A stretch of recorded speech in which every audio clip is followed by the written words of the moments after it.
fear of vaginal birth, tocophobia. Yes. So it's actually a thing. It's actually a thing. Most women actually fear that, you know, like the vaginal area would, or rather the anatomy would like change or like expand in quotes. So there's that fear, and there's also the fear of the process of childbirth. So all that make women like come up with that asking for a cesarean section.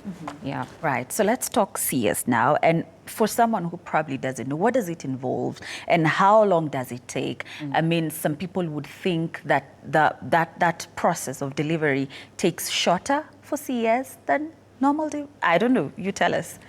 So a cesarean section is delivery of a baby. It could be by emergency or planned by surgery.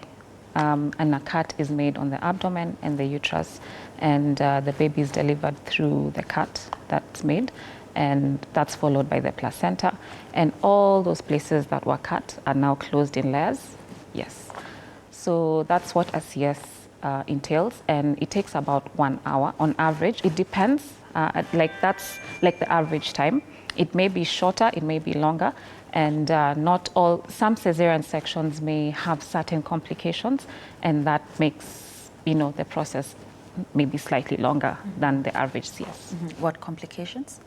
So, like, for example, if it's a previous cesarean section, previous cesarean sections have, you know, higher rates of complications. Like, for example, placental complications. The placenta may not be well placed or may undergo difficult delivery, or even bleeding. Bleeding is the most common complication of a cesarean section, and that can take the process longer than a normal, straightforward cesarean section. All right. Yeah. Now, Minnie, I want to take you to your first CS before we talk about the second one. And clearly yours was an emergency situation. It was not planned, yeah? So when you were told, I assume you were told, I want you to take us through that, you know, how you were told, how you received this news that it's going to be a CS, how your family received it, because you were telling us you were the first and probably the last. Take us through that. I didn't think I could have a CS. So I made one mistake.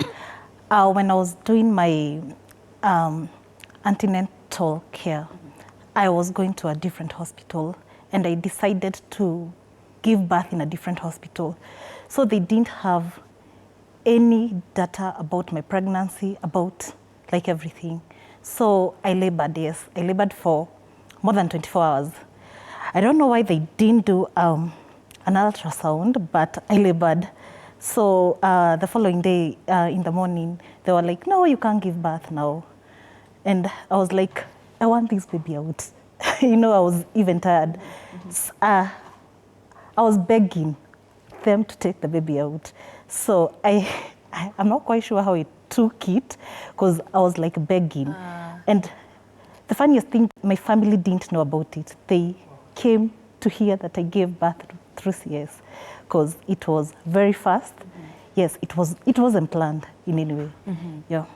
And if we could skip and go to the healing part of this first one, yeah, let's not get to the second pregnancy yet, yeah.